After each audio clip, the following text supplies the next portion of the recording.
കോട്ടയം ജില്ലയിൽ പാലാ രൂപതയിലെ Kaduthuruthy cent Mary's ഫൊറോന പള്ളി. ഈ ദേവാലയം കടുത്തുരുത്തിയിലെ താഴത്തുപള്ളി എന്നും അറിയപ്പെടുന്നു. ഈ ദേവാലയത്തിൻ്റെ ഉയർന്ന പ്രദേശത്ത് കോട്ടയം രൂപതയിലെ സെൻറ് മേരീസ് ഫൊറോന പള്ളി എന്ന മറ്റൊരു ദേവാലയം ഉള്ളതിനാൽ താഴ്ന്ന പ്രദേശത്തിരിക്കുന്ന ഈ ദേവാലയത്തിന് താഴത്തുപള്ളി എന്ന പേര് വന്നു.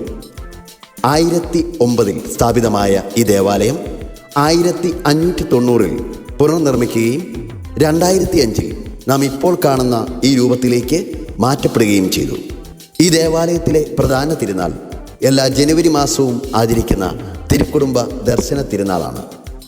കുടുംബ സമാധാനത്തിനും ശാന്തിക്കുമായി നിരവധി ആളുകൾ പരിശുദ്ധ അമ്മയുടെ മാധ്യസ്ഥം തേടി ഈ ദേവാലയത്തിൽ എത്തിച്ചേരുന്നു. ഈ ദേവാലയ അങ്കണത്തിലേക്ക് ഏവർക്കും ഹൃദ്യമായ സ്വാഗതം.